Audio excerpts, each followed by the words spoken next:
birthday to me.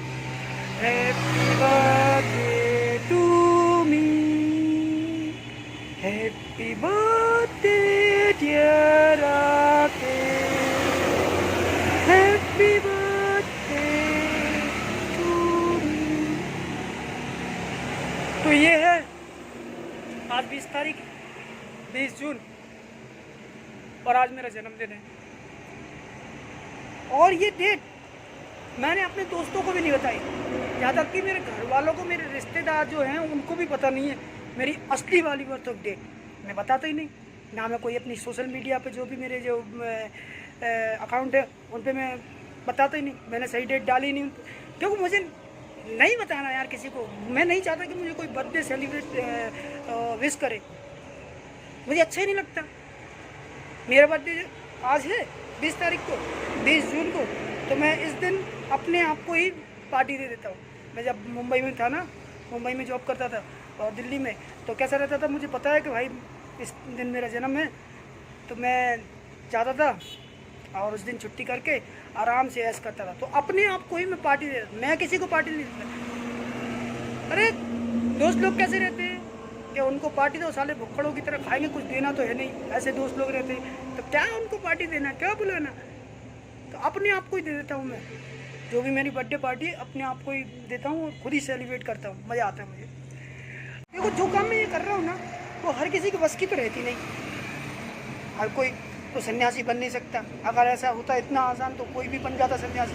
तो सन्यासी बनना इतना आसान तो रहता नहीं, ठीक है। जैसा मैं सोच रहा हूँ उतना आसान रहता नहीं, क्योंकि भाई मैं जी चुका हूँ ज़िंदगी, पहले सब कुछ कर चुका हूँ। लेकिन मुझे त्याग करना आता है, मैं त्याग करना अच्छी तरह से जानता हूँ। क्योंकि होता क्या है, जो अपनी किस्मत में नहीं रहता है ना, तो अपन चाहे कितनी भी कोशिश कर लो वो अपने को मिलता नहीं, और वो मुझे पता चल चुका है, ठीक है। और जब अपन चाहो, मतलब जब अपन सोचो कि भाई अब मुझे ये चीज़ करना ही नहीं, तब भगवान वही चीज़ तुम्हारे सामने बार बार ला के खड़ी करेंगे, बार बार ला के। और तुम्हें उस टाइम पे समझ जाना चाहिए कि वो तुम्हारे नसीब में नहीं है, भगवान तुम्हें आजमा रहे हैं, पता है।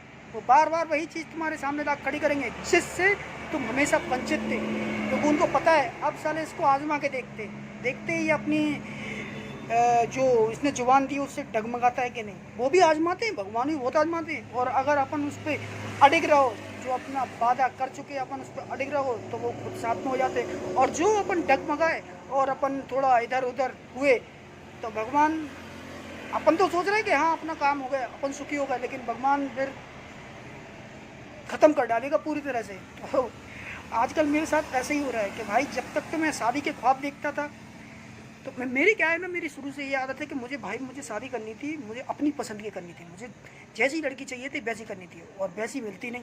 वो एक अक्षय कुमार का डायलॉग है ना कि अपना क्या है कि अपने को जैसी चाहिए वैसी मिलती नहीं, और जैसे हम चाहिए वो किसको चाहिए। वही मेरा हाल है कि मुझे जैसी चाहिए वो आज तक कभी मिली ही नहीं। ऐसी कोई वही सब कचरा पट्टी वाली मिल रही थी, उनसे कौन शादी करे यार। तो वही हाल है मेरा। लेकिन अब क्या है ना, जब मैंने ये प्रण कर लिया है, मैंने बालाजी का भक्त हो गया और मुझे भक्ति करने के लिए ना, तो भगवान हर कदम पर मुझे वही चीज़ लाके खड़ी कर रहे हैं कि देखिए मतलब डगमगाता है कि नहीं। ये परसों रात को मैं था ओरछा में, रात को ओरछा के मंदिर में ही रुका था। ऐसे ही सो गया था, बीच में वो भीख मांगते हैं ना वो लोग, उनके वहीं सो गया था मैं। तिरपाल बिछाई, साइकिल की ओट करी और मैं डला था। तो रात को एक लड़की आ गई पास में, बैठ गई आके। अब वो बैठी रही। अब थोड़ी देर में मोबाइल देखता रहा। अब थोड़ी देर बाद में उससे इरिटेट होने लगा कि यार ये लड़की इतनी देर से करके। और आजकल मेरा क्या होगा ना, मुझे लड़कियों से थोड़ी चिढ़ सी हो गई, नफरत सी हो गई मुझे। तो मैंने पूछा इतनी देर हो गई इधर कैसे बैठी हूँ, तो उसने जवाब दिया कि जैसे सब बैठे हैं वैसे बैठी मैं, तुम्हें कोई दिक्कत। मैंने बोला ये तो टेढ़ा जवाब दे रही भाई। मैंने बोला जान नहीं, डर ही गया इस तरह का। मैं अपने काम में लग गया, मोबाइल चलाया, और फिर थोड़ी देर बाद में लेट गया। अब लेट गया तो वो जैसे मैं लेटा, थोड़ी देर हुई 5-10 मिनट, उसको लगा ये सो गया, तो वो मेरी तिरपाल खींचने लगी। बोले सुनो, मैंने बोला बोलो, तो बोले मुझे आराम करने के लिए अपनी तिरपाल दे दो ना, मैं आज इधर ही सो जाऊँगी। मैंने बोला यार तुम अपने जो तुम्हारे जो रिश्तेदार मतलब जो घर वाले हैं उनके पास जाओ ना, इतनी रात को इधर अकेली बैठ के क्या कर रही हो, और इधर कहाँ कहाँ सोओगी मेरे पास में। अच्छी खूबसूरत लड़की और लग रही अच्छे परिवार से है, ठीक है। वो बोल रही, मैंने बोला यार ये ऐसे लोग मुझे ही क्यों मिलते हैं, कसम से भगवान। लोग जब से मैंने ये संकल्प लिया है, ये बालाजी की माला डाली है, तब से मुझे कुछ ज़्यादा ही मिलने लगी है लड़कियाँ लोग, कसम से। तो ऐसे ही क्यों मिलते हैं। अब जैसा मैंने उससे मना किया कि तुम जाओ अपने घर, तो वो रोने लगी बहुत ज़ोर ज़ोर से। अब रोने लगी तो यार मुझे भी दुख हुआ। मैंने बोला यार कुछ तो परेशानी है, तो फिर उससे पूछते हैं। तो मैंने उससे पूछा, हालांकि मेरी ये आदत है भाई, मैं कोई मजबूर की ना मैं वीडियो नहीं बनाता, क्योंकि भाई लड़की जाते हैं अगर उसकी वीडियो बना के फ़ोटो बना के खींच के और अपन डाल देंगे कूल बनने के चक्कर में, तो भाई वो लड़की है उसकी बदनामी होगी ना। क्योंकि मैं ये कहानी सुना रहा हूँ, अब मैं कहानी सुना रहा हूँ ये उसके बारे में, तो उसको अगर दिख भी जाएगा तो मतलब कुछ नहीं होगा। लेकिन अगर अपन फ़ोटो और वीडियो बना के डाल देते ना, तो भाई सबको पता चल जाता है ये लड़की है।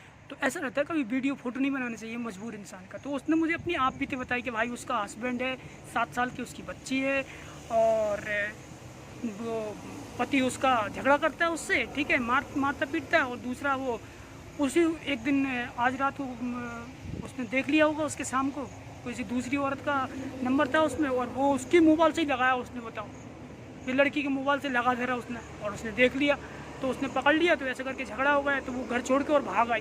तो वो बैठी इधर मंदिर में। मैंने बोला यार, मैंने बालाजी से यार बोला, क्यों भगवान, क्यों मेरी परीक्षा ले रहे हो, क्यों अब डाल रहे हो ये लोग, क्यों मेरे सामने लाते हो बार बार, जब मुझे इनसे चिढ़ हो चुकी है पूरी तरह से, जब नफरत हो चुकी है मुझे इनसे, जब मैंने आपका साथ दिया तो मुझे क्यों लाते हो ये सामने, ये गंदगी को, जब मैं गंदगी समझने लगा इसे। तो तब मुझे एहसास हुआ कि भगवान मेरे सामने इसीलिए लाते हैं ये सब चीज़ें कि वो मुझे आजमाते, देखते ये अपनी बात से डगमगाता है कि नहीं।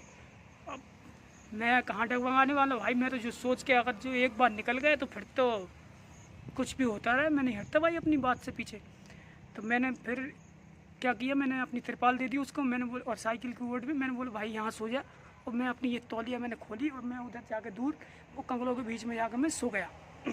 अब लेटा लेकिन मेरी नींद नहीं लग रही, क्योंकि भाई ऐसी जगह जो अनसेफ जगह रहती है ना, वहाँ मेरी नींद नहीं लगती। तो मैं बार बार उठ के देख रहा उसको, उठ के देखूँ तो कोई परेशान। तो और हुआ क्या था कि 2 कंगले लोग थे ना, ये गंजेड़ी, तो वो आए थे पास में, जब मैं बैठे थे मैं उससे बात कर रहा था।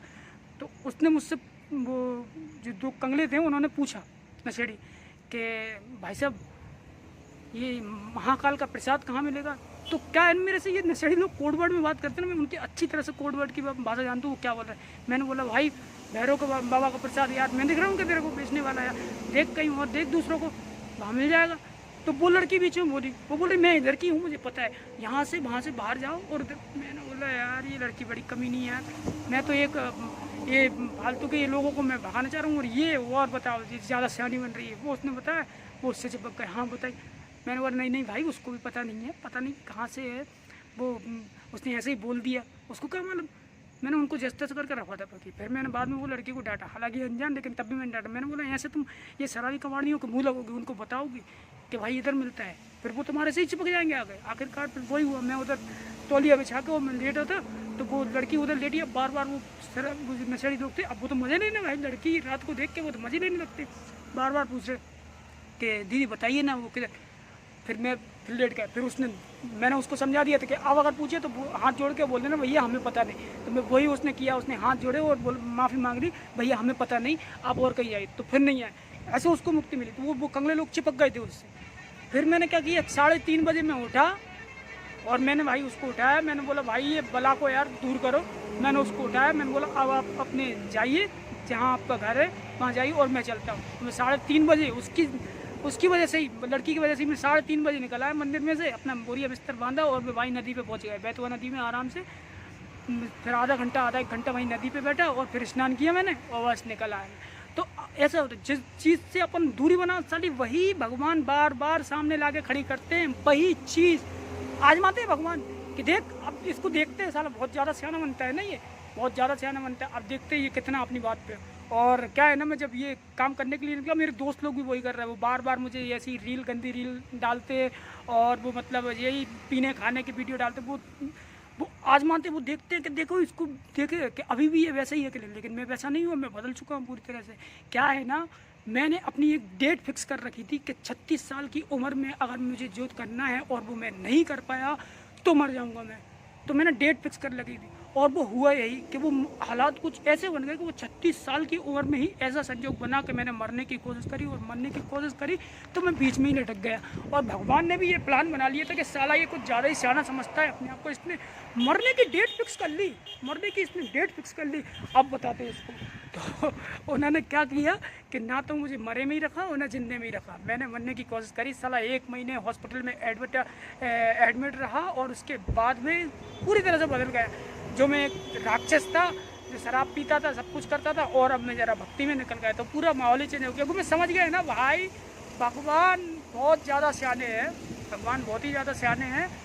और अगर वो सोच ले कि भाई इसको ऐसे दिन दिखाना, तो वही दिन देखने पड़ेंगे हमें। अगर उनकी मर्जी नहीं है कि भाई तू मर, तो तू मर भी नहीं सकता है।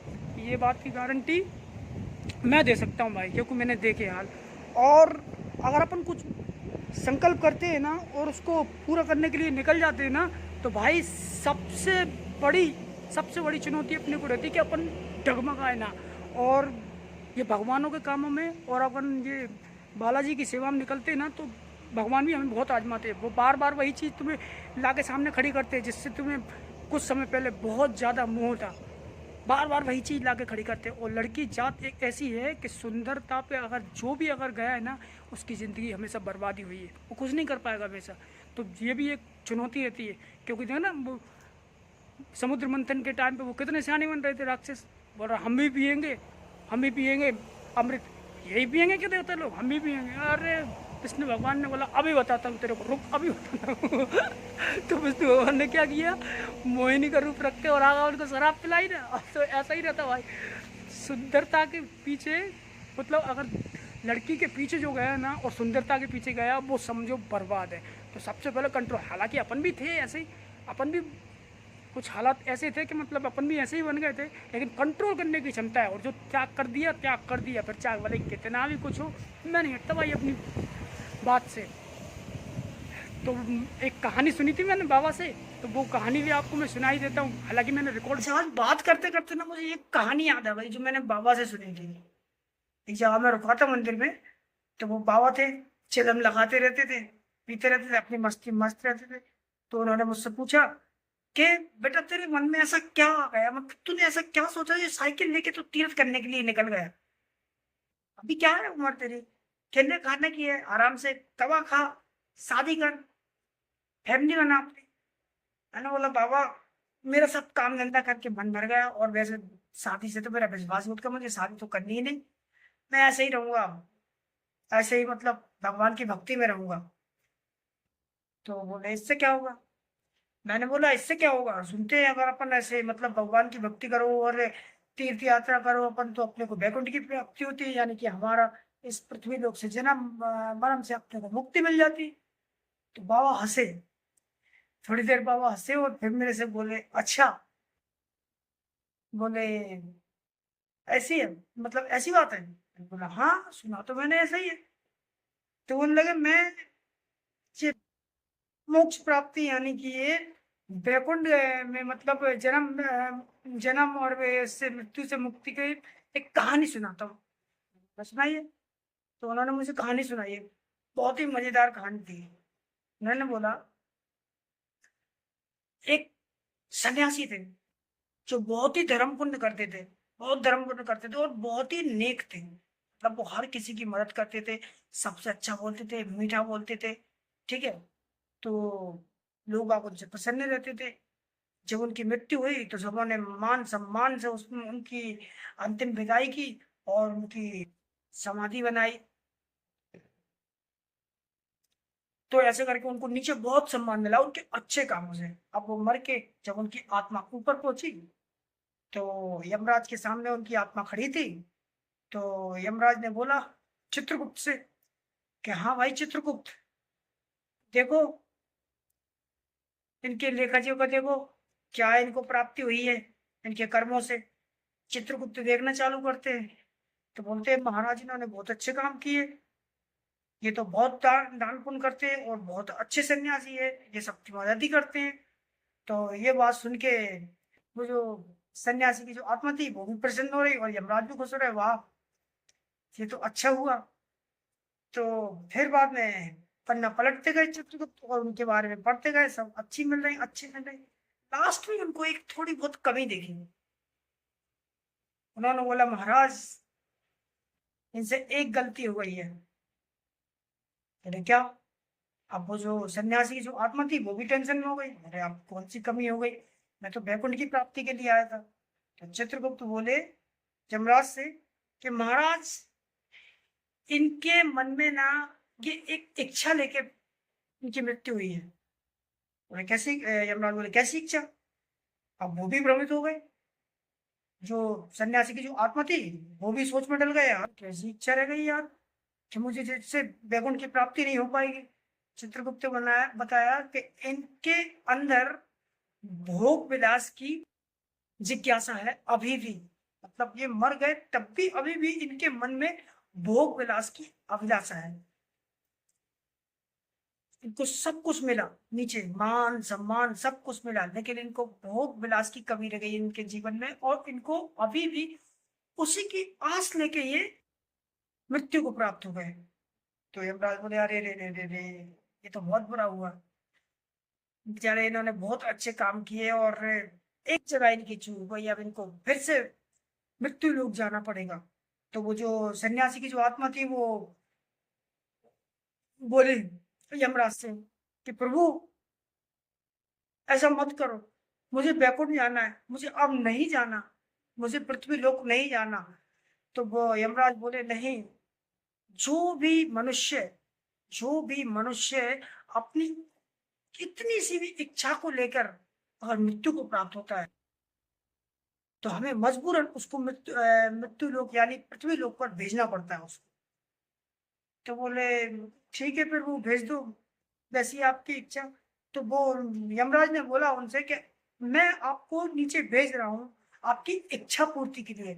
आप इच्छा पूर्ति कीजिए नीचे, अच्छे कार्य कीजिए, और अगर आपने अच्छे कार्य किए तो आपको इसके बाद बैकुंठ की प्राप्ति अवश्य होगी। फिर यमराज उनको भेज देते हैं नीचे मृत्यु लोक। अब मृत्यु लोक भेजते हैं यानी पृथ्वी पर भेजते हैं, तो उनको जो सन्यासी की जो आत्मा थी ना, उनको लड़की के शरीर में दे देते हैं वो आत्मा, यानी कि एक सुंदर स्त्री बनाते हैं उनको। अब सुंदर स्त्री बनाते हैं तो जाहिर सी बात है कि उनकी जो भोग विलास की जो भी इच्छा थी वो सब पूर्ति हो जाती।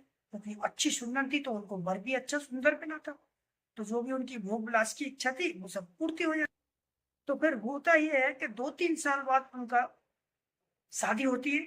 मतलब जो बड़ी होती है तो उनकी शादी होती है, और शादी होती है जो ऋषि मुनि की जो आत्मा थी ना वो लड़की के उसमें आई थी, तो वो लड़की की शादी होती है, बड़ी हो गए, और एक अच्छा वर मिलता है, सुंदर वर। तो उनको जो पिछले जन्म में जो अभिलाषा रह गई थी उनके मन में उसकी पूरी तरह से पूर्ति हो जाती है, पूर्ति हो जाती है। तो लेकिन होता यह है कि कुछ साल बाद उनके पति की मृत्यु हो जाती है। अब मृत्यु हो जाती है तो